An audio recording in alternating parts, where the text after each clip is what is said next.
দর্শক, আন্তর্জাতিক অপরাধ ট্রাইব্যুনালের চিফ প্রসিকিউটর তাজুল ইসলাম এই মুহূর্তে সংবাদ মাধ্যমে ব্রিফিং করছেন। আমরা সরাসরি যুক্ত হচ্ছি সেখানে।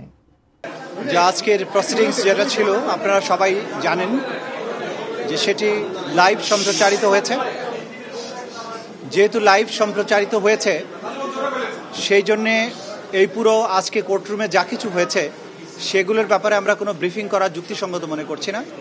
শুধু আপনাদের উদ্দেশ্যে এতটুকু তথ্য আমরা দিতে চাই যে আজকে বাংলাদেশে জুলাই এবং আগস্ট বিপ্লব চলাকালীন সময় সংগঠিত মানবতা বিরোধী অপরাধের দায়ে আসামি শেখ হাসিনা, আসামি আসাদুজ্জামান খান কামাল, আসামি চৌধুরী আবদুল্লাহ আল মামুনের বিরুদ্ধে মানবতা বিরোধী অপরাধের দায়ে অপরাধকে আমলে গ্রহণ করা হয়েছে।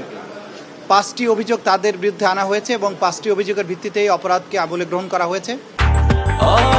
ব্রেকফাস্ট, টিফিন কিংবা স্ন্যাক টাইমে মজাদার আয়োজন মানে অল টাইম ব্রেড।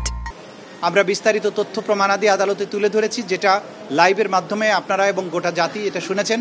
আমি সেদিকে যাচ্ছি না। আমি শুধু একটি কথা বলতে চাই যে এই বিচার কোনো প্রতিশোধের জন্য নয়, এটা হচ্ছে ভবিষ্যতের জন্য একটা প্রতিজ্ঞা এবং আগামী প্রজন্মকে নিরাপদ একটি বাংলাদেশ উপহার দেয়া। আমরা বলেছি এই বিচার হবে আবেগ শূন্য, প্রমাণ নির্ভর, তথ্য নির্ভর, নিরপেক্ষ এবং ন্যায় বিচার। সেটি এনশিওর করার জন্য আমরা দেশবাসীর এবং সংশ্লিষ্ট সকল পক্ষের সহযোগিতা কামনা করি।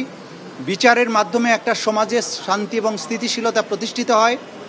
আগামীর বাংলাদেশ যে অন্ধকার অতীত থেকে বেরিয়ে এসেছে এবং বাংলাদেশ যে নতুন করে পুনরুজ্জীবনের স্বপ্ন দেখছে, এই বিচার শেষ হওয়ার মাধ্যমে সেই পুনরুজ্জীবনের স্বপ্ন বাস্তবায়ন হবে বলে আমরা বিশ্বাস করি। আপনাদের সবাইকে ধন্যবাদ। আমি পুরো অভিযোগগুলো আদালতে প্লেস করেছি, এগুলো আমি নতুন করে বলতে চাচ্ছি না, আপনারা দেখে নেবেন। আদেশ হয়েছে 5টা অভিযোগে এই 3 জন আসামির বিরুদ্ধে অভিযোগ আমলে গ্রহণ করা হয়েছে। তাদের বিরুদ্ধে নতুন করে গ্রেপ্তারি পরোয়ানা জারি করা হয়েছে। আগামী 16ই জুন অর্থাৎ ঈদের ছুটির পরে 16ই জুন আসামিদের উপস্থিতি এবং আসামিদেরকে গ্রেপ্তার করে হাজির করার জন্য নির্দেশ দেওয়া হয়েছে।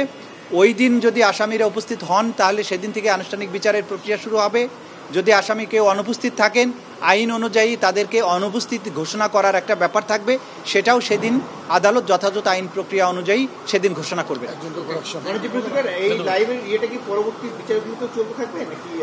আপনারা সবাই জানেন যে আমাদের আইনে লাইভ সম্প্রচার বা সম্প্রচারের ব্যাপারে এটা এখতিয়ার দেওয়া হয়েছে ট্রাইব্যুনালকে।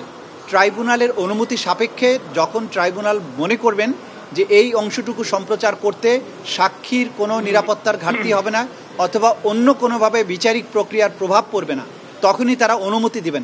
লাইভ সম্প্রচার ভবিষ্যতেও হতে পারে, তবে সেটা নির্ভর করবে আদালতের অনুমতির উপরে।